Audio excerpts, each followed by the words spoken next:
Hey, theory class. Today I'm going to be talking to you guys about suspensions. Not the kind that you would get if you're doing something bad in school, but this is the non-chord type, non-chord tone type, I should say. A suspension, by definition, you better write this down. A suspension, by definition, is a non-chord tone that is harmonic in nature, which means it occurs on a chord, not between chords. That is prepared by the same note and then resolved down a step. Could be whole, could be half. So I'll see all that again. A suspension is a harmonic non-chord tone that is prepared by the same note and then resolved down by a step. It creates tension in music, which then must be resolved, or else that would be an unresolved suspension. So there are three components: a preparation, a suspension, and a resolution. I'm going to show you in later videos the details of all of those visually, but this is more for you to hear the differences. So let me play for you a little progression. All right. This is a 1, 1, 6, 4, 1, 6, 4, 5, 7, 1. I'll do it in the key of F.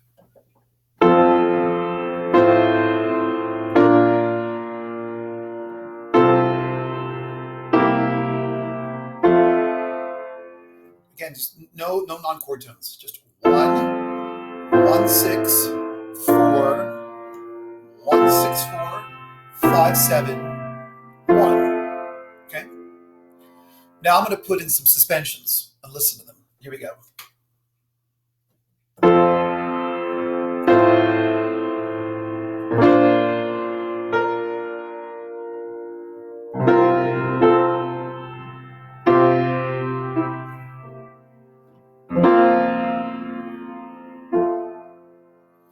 So all that tension and resolution makes it obviously sound more interesting. Let's break it down so you can hear the differences. So there are two major types, no pun intended, two types of suspensions. One that adds color to a chord, and one that delays the color of that chord. When I refer to the color, I'm talking about is it major or minor? For example, if I were to play for you this progression, oh, sorry.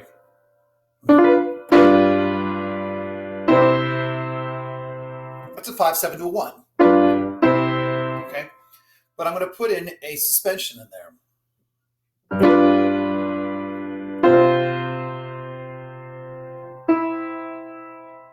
Now imagine I could have done this.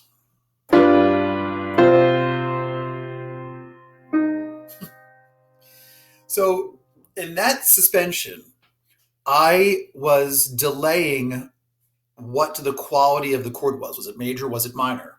In this case, major. In this case, minor. So that's one type of suspension. The other kind of suspension you have is one that adds color to a chord. Here is an example of one. I'm going to play a 1, 6 to a 4. All right, here's a 1, 6 to a 4. Easy enough. Take a listen again. But now I'm going to add a suspension in there.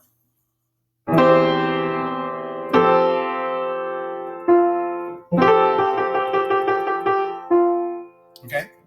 So in that situation, the chord already existed. Here was the chord.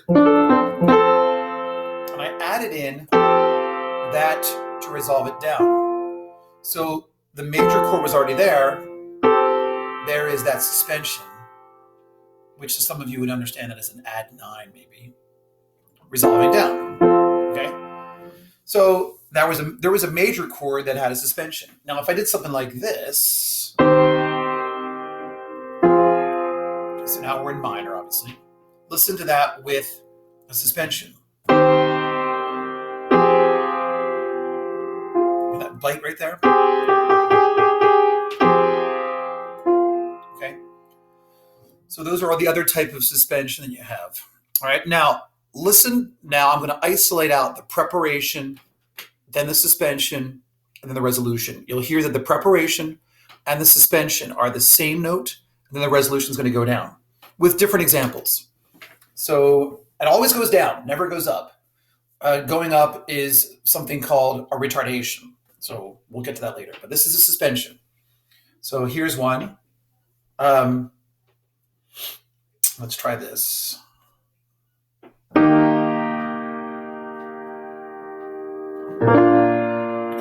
so this is in a key of E flat, a 1 to a 5. What I'm going to do now is I'm going to highlight or play loudly the alto part. And you'll hear what's happening. You hear the one note which becomes the same, and then it'll resolve down. Here we go.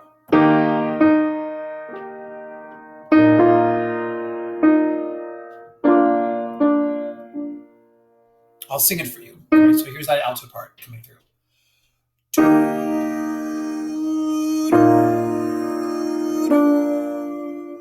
Okay, so one note was the same, then it resolved down. So now we're going to do another example of one of those. Take a listen to this one. It'll be in the soprano, so the very, very top should be very easy to hear.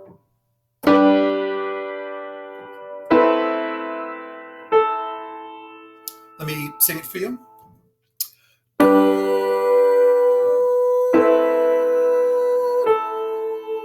Same note, resolved down. Okay? So the other thing to talk to you about is how you label these suspensions. So because you don't just say, oh, it's a suspension. You have to specify, is it a 4-3? Is it a 9-8? Is it a 7-6? Is it a 2-1? There are different classifications of suspensions. So the way you label it, it's the distance from the bass note, not the root of the chord, the bass note up to the suspension and then resolution. So let me give you an example of that. Here's a plagal cadence in the key of C, an F chord going to a C chord. Okay? Now in this case, I'm going to put in what's called a 4-3 suspension. Take a listen to it. All right, now let's isolate that out for a minute. So what I'm going to do now is just play that alto part and the bass part. An octave. And then here, that's an octave and a fourth. You always get it to the smallest possible interval. So you're not going to call this an 11th. You're going to call this a fourth. And it resolves down to a third. So C to F is a fourth. C to E is the third. So what you would call that is a plagal cadence in the key of C with a 4-3 suspension.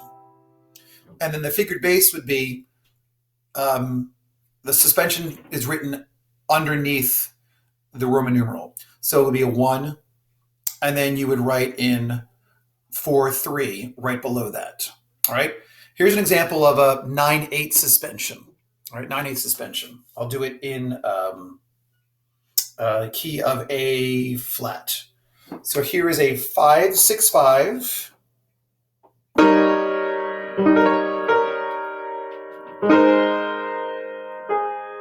5-6-5 to a 1. Here's the 5-6-5. Here's the 1 with the 9-8 suspension. So here is A flat to B flat. That's a ninth, resolving down to the A flat. There's our octave. I'll sing it for you. It's that alto part.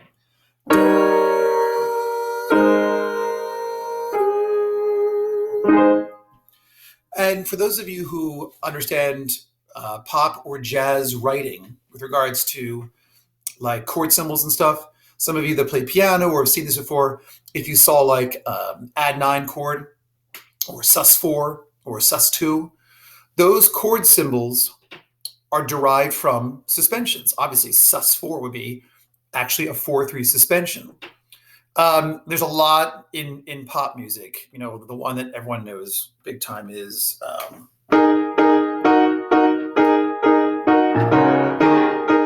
You're as cold as ice. Right, there you go. So 4-3, fourth, going down to a third. All right. In this case, it's a pop idiom, so it's not properly prepared, but right. If we did something like this,